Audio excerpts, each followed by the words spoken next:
verhouding met die Here in hierdie oggend. En die Here sê, hy sê, alles wat jy in my naam vra, God gaan dit vir ons gee. Hy is tog immers ons hemelse Vader. Ja, dankie vir dit wat hy doen in ons lewens. En soos ek sê, ja, hier sit Henry, hulle weet hoe ek 'n vlag geswaai in my PPK gemeente. En ek sê, Here, dankie. En daar het ek altyd so 'n ontmoeting met die Here gehad, of hy bande breek oor ons lewens. Weet jy, stap sommer vernuwe uit te plan. Amen. Met vrede en liefde in Christus. Ja, so wonderlik. As jy jou Bybel sê, ek weet nou nie vanmôre nie, ons het vir jou gebid, Nico. Gelukkig ek praat daar.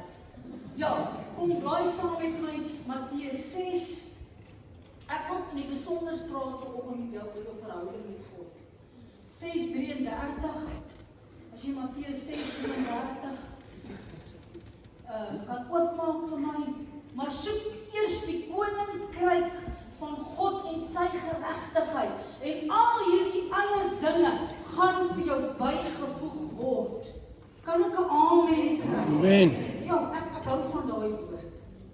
Ja, hierso is Josua 1 vers 9, hy sê, het ek jou nie beveel nie, wees sterk vol moed, wees nie bevrees of verskrik nie, want die Here jou God is met jou, oral waar jy heen gaan. Kan ek 'n amen kry? Ja, God is met my, hy is by my.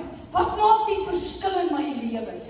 My broer en susters, dit is die gees van die Here in ons lewe. Dis ons verhouding met God. Amen, jou verhouding met die Here. Dis wat 'n verskil maak. Hy sê, soek my koninkryk, my geregtigheid. Ek gaan alle ander dinge vir jou byvoeg. Ja, en ek wil vanoggend verwys na Dawid se verhouding met God. En wat die Here in Dawid se lewe gedoen het. Amen. Dawid eintlik 'n mens net soos ek en jy. Maar daar was iets anders aan Dawid. Hy was 'n man na God se hart. Die Here het nie na die uiterlike gekyk toe hy vir Dawid gesalf het as koning. Amen, hy het gekyk na die innerlike. Ons moet nooit ons opinies oor menings oor mense oor die uiterlike doen. Here, God kyk na ons harte. En Dawid was werklik 'n man na God se hart. Hy verskil sy verhouding en dis waaroor ek vanoggend met jou wil praat en ek is opgewonde oor 'n hoop kandidaate wat vanoggend deur die doopwater gaan. Ek bedoel dit het hier begin met Petrus se dogter wat dit opgestel en ek het net gesê die mense kom en sê vir my pastoor moenie ek wil gedoop word en dan besef ons dit gaan oor ons verhouding met God. Amen. En die Here is besig om mense se lewens te verander.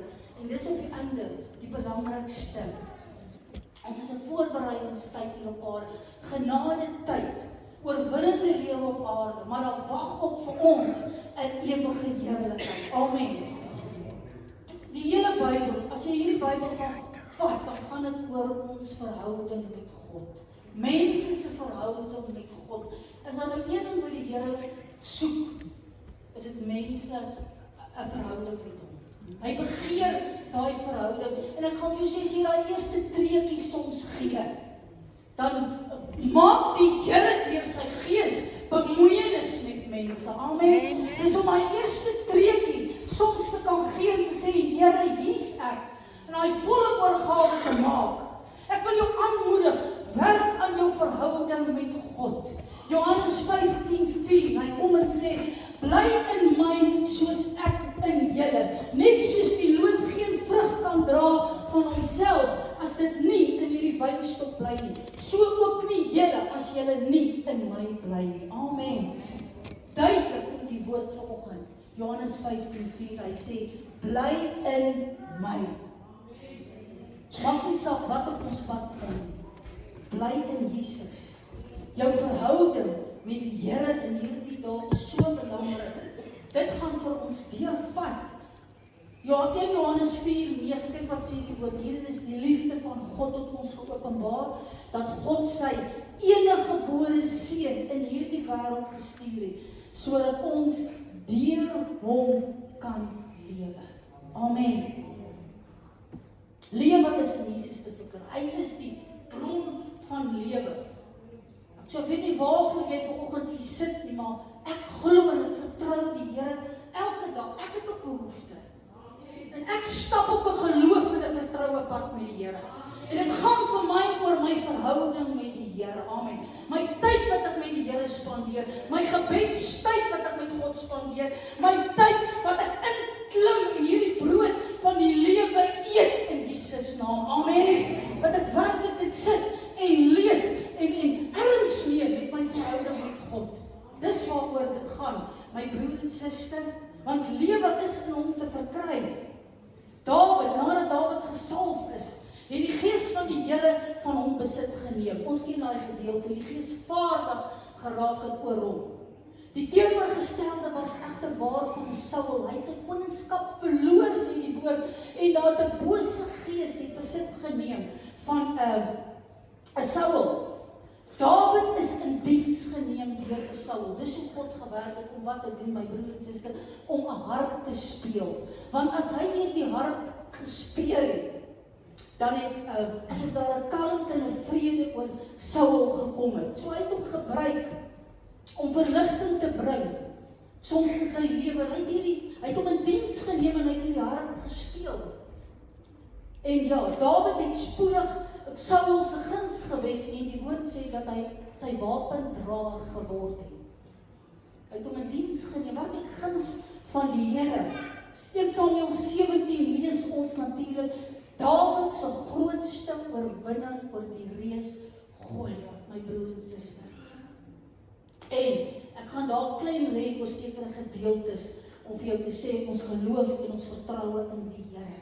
Die Filistyne het teen Israel opgetrek en almal was bang vir hierdie reus Goliat wat iemand gesoek het om teen te veg. Werklik, daai Goliat het vrees gesaai. Ek wil vir jou sê, moenie laat jou probleem vrees saai in hierdie oggend nie. God is groter as jou krisis en jou probleem. Amen. Luister, ek wil dit vanoggend gesê. God is groter as my probleem. En as jy hier moet sing en die Here loof en prys, bedoel wat jy sing vanoggend. Dis vir my belangrik. Amen. Dit was 'n Dawid wat besluit het, hy gaan teen hierdie reus veg. En hy het geweet waar kom sy hulp vandaan. En daarom kom Psalm 21, 121, 1 en 2. Ek slaan my oë op na die berge, waar gaan my hulp vandaan kom, skryf Dawid. My hulp is van die Here wat hemel en aarde gemaak het. Amen.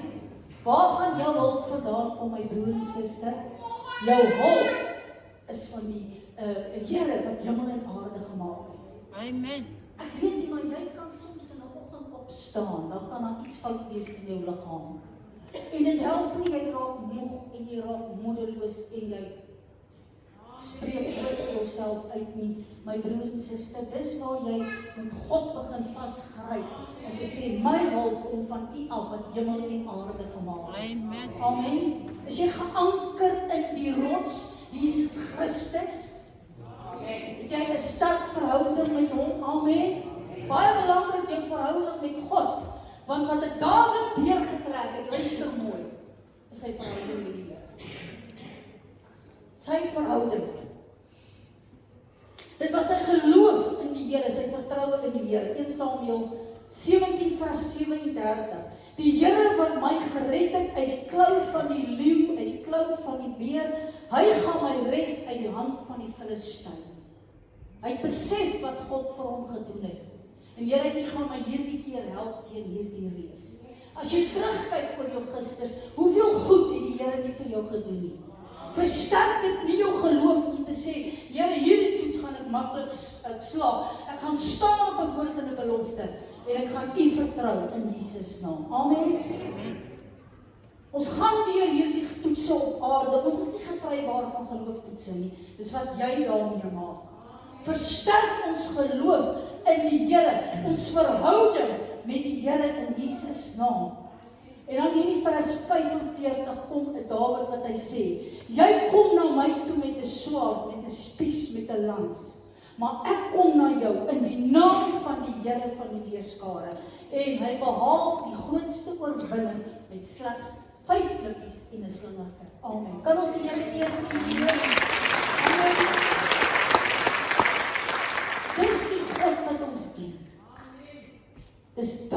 se verhouding met die Here.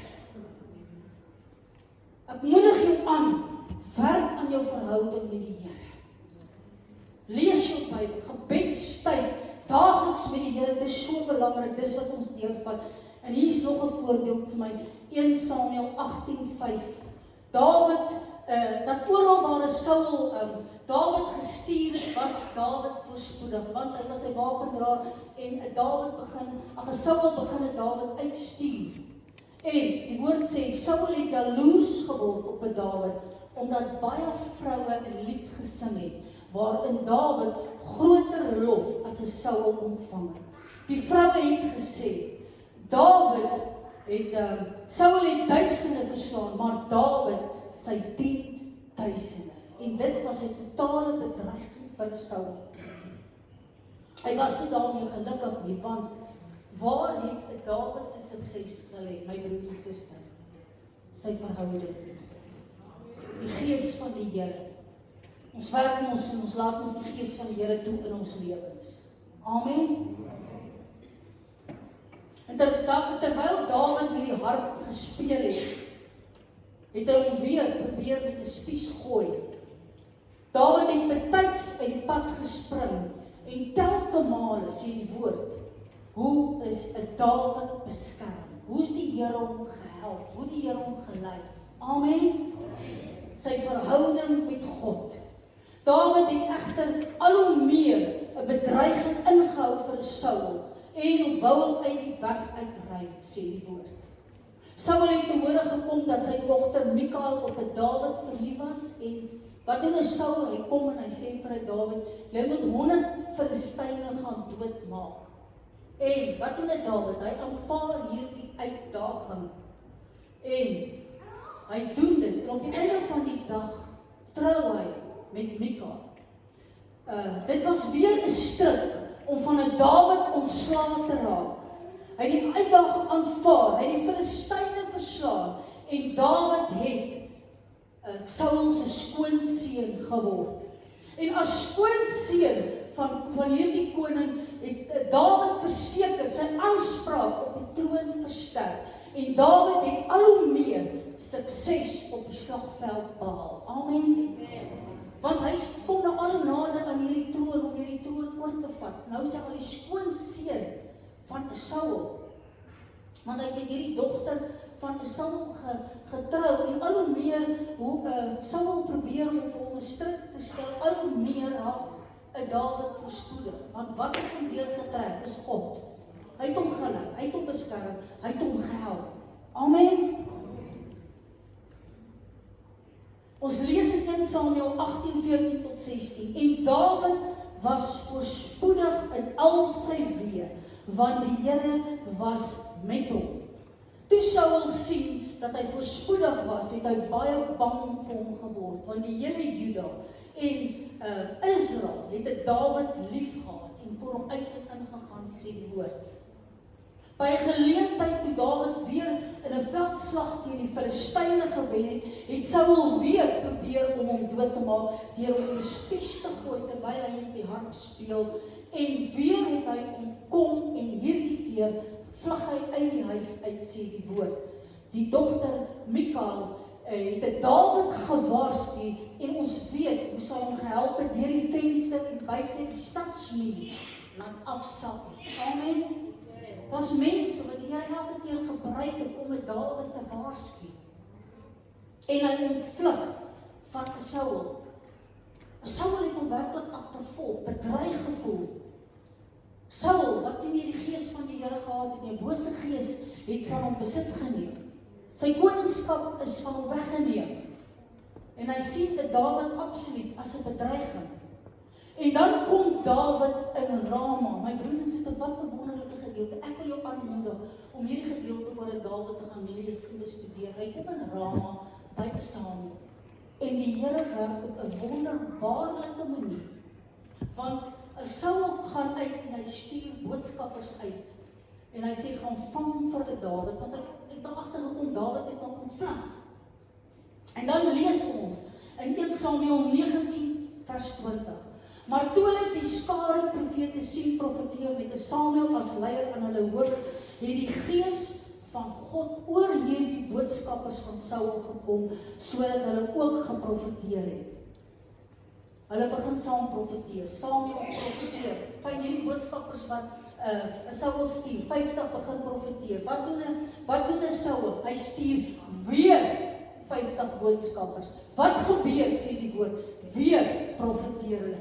Weer kom God se gees oor hulle. Ek wil vir jou sê, Saul kon nie in sy planne slaag nie. Amen. Wat het Dawid deurgetrek, my broer en suster? Dit is sy verhouding met die Here. Die Here was met hom en by hom. Amen. Begeer jy nie so 'n verhouding met die Here, waar God met en by jou is nie. Amen. En 'n derde keer stuur 'n Saul boodskappers uit.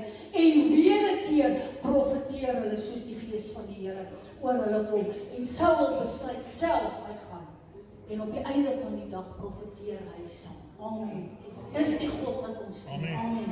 Die hele tyd is 'n Dawid gebeskerm deur die Here. Die Here was werklik met en by 'n Dawid. Maak nie saak wat sy pad gekom het nie. God was sy anker.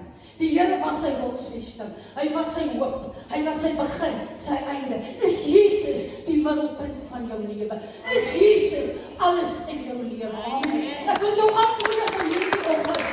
Jy hoor vanoggend hierdie woord van die kansel af. Hoe lyk jou verhouding met God? Meen jy ergens met 'n woord wat van hierdie kansel afkom? Hierdie laaste 2 weke het ek gepreek oor die woord van God. Het jy werklik ergens gemeen om in te klim en die woord te begin studeer, my broer en suster? Amen. Here, vat God se woorde, maak dit lewend deur die Heilige Gees. Ek weet nie, maar ek het die Here nodig soos nog nooit van tevore. Amen.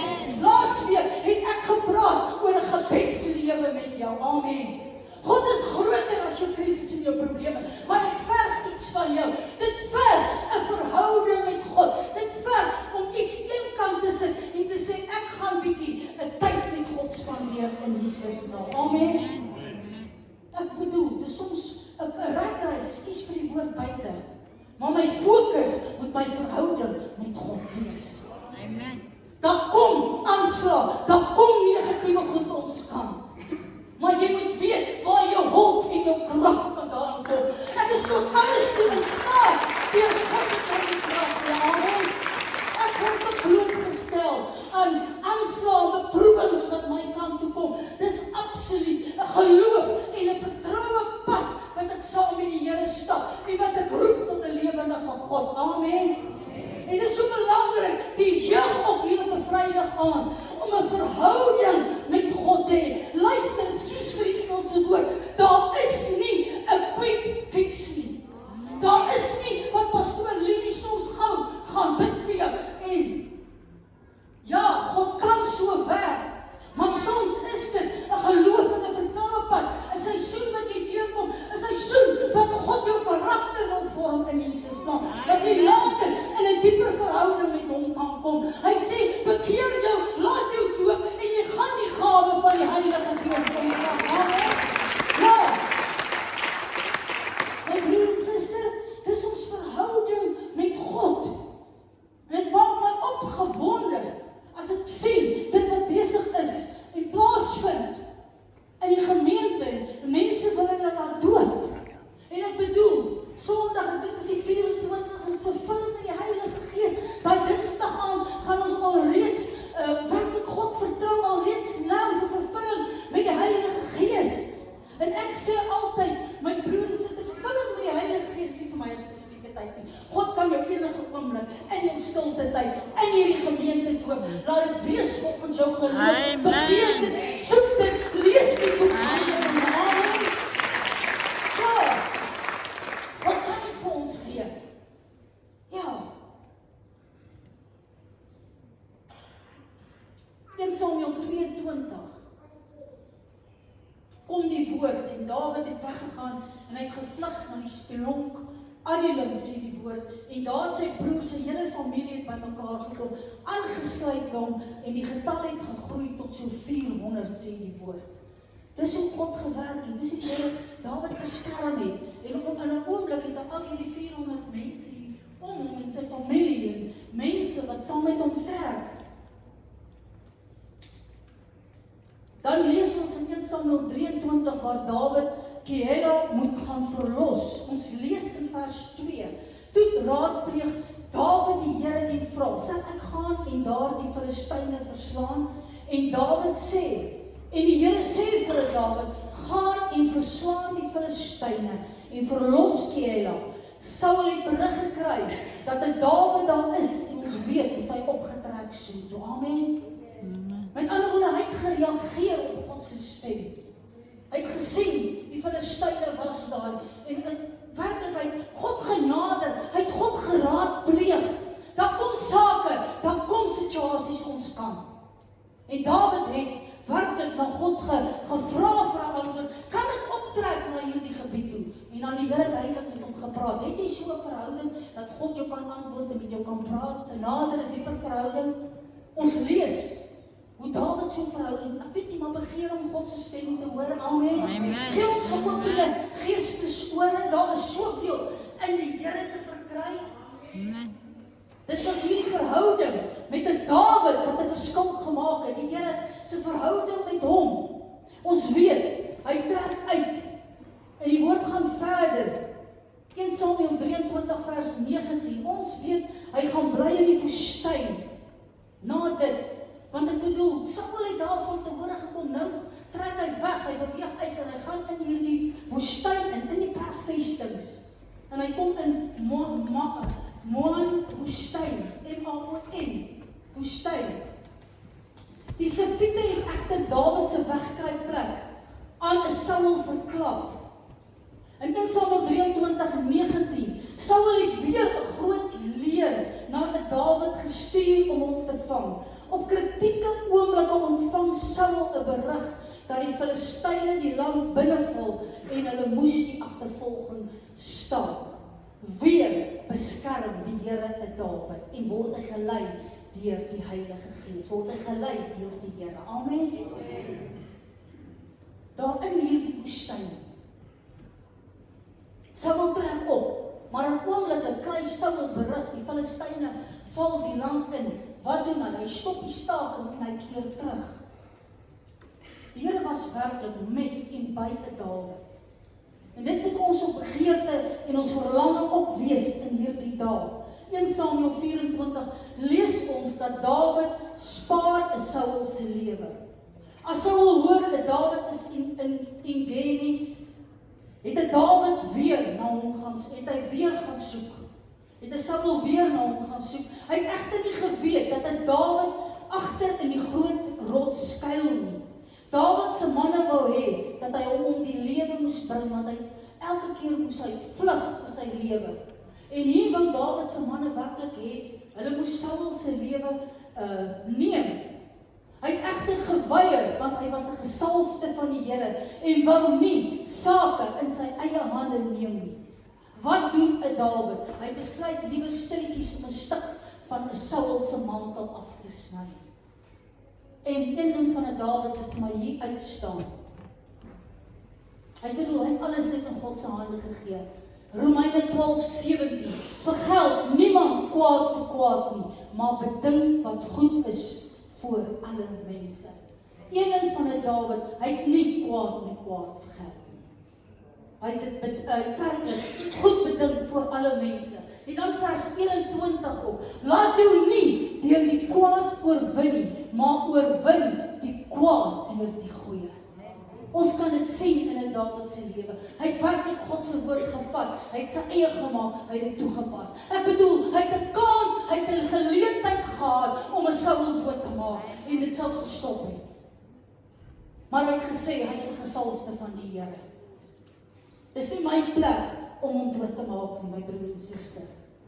Hy het werklik nie kwaad met kwaad vergeld nie, maar hy het dit oorwin met die goeie. Amen.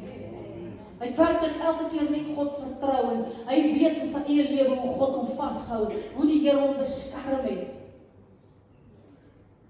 Hy beklemtoon, hy en Saul het daar gepraat in hierdie grot, hy beklemtoon sy onskuld en sy loyaliteit teenoor Saul. Saul het besef dat Dawid sy lewe gespaar het, en hy erken dat Dawid onskuldig is, en dat hy self verantwoordelik is vir sy eie stryd. Daar erken Saul dit, en daarom het Saul die agtervolging gestaan en teruggegaan na sy huis toe. Amen. Dis wat God vir Dawid gedoen het. Hy het nie nodig gehad om sake in eie hande te vat. Amen. Amen. En dan lees ons hierdie wonderlike gedeelte in 1 Samuel 30 op van Dawid. Hy het ook goed beleef in sy lewe. Maar hy het geweet waar sy hulp en sy krag vandaan kom. 1 Samuel 30 word Siklag geplunder, verbrand deur die Amalekiete. En hulle vroue en almal is daarin as gevangenes weggevoer. Dit was nie 'n maklike situasie, 'n geleentheid vir 'n Dawid nie. En Dawid het baie benoud geword, want die manskap het gepraat om hom te stenig. Dan versterk Dawid hom absoluut in die Here. Ek wil vir jou sê, as jy saak in 'n situasie wat jy nie antwoord het nie, versterk jou in die Here. Amen. Soek God se aangesig in gebed, want dit Dawid versterk hom in die Here. En dan lees ons in vers 8, en Dawid het die Here geraadpleeg en gesê, sal ek hierdie bende agterna jaag? Sal ek dit inhaal? Maar dan kom die woord van die Here tot 'n Dawid, agtervolg, want jy gaan sekerlik inhaal en sekerlik uitred. Hy kon God se stem hoor vir sake en situasies. En hy kry hierdie Egiptenaar in die veld wat water en brood vat. Hy was 'n slaaf van 'n Amalekitiese man. 3 dae het hy gelede siek geword en hy het hom net daar gelos. Hy het Dawid afgebring na hierdie bende toe en Dawid het hulle verslaan. God het werklik daai hele bende in 'n Dawid se hande gegee. Ek wil vir jou sê, die Here was met by Dawid. Amen. So het Dawid dan alles gered wat die Amalekiete saamgeneem het. Ook sy 2 vroue het Dawid bevry. Amen. En dan skryf Dawid hierdie loflied en sy terugkyk oor sy lewe in 2 Samuel 22. En ek bedoel, ons almal het om God te loof en te prys as hy ons so deurdra, as hy ons so help en met en by ons is. Hy skryf hierdie loflied Dawid. Hy sê, die Here is my rots, my bergvesting en my redder. God is my rots by wie ek skuil, my skild, die horing van my heil, my rotsvesting en my toevlug, my verlosser, van geweld het U my verlos. Amen.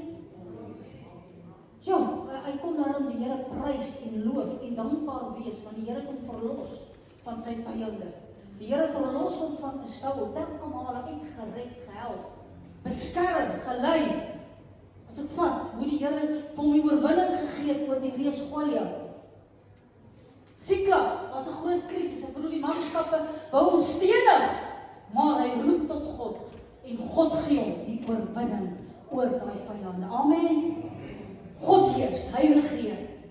Dankie vir dit wat die Here vanoggend instoor het in hierdie plek, in Jesus naam. Kom ons staan, my broer en suster. Kom ons staan. Here, ek bid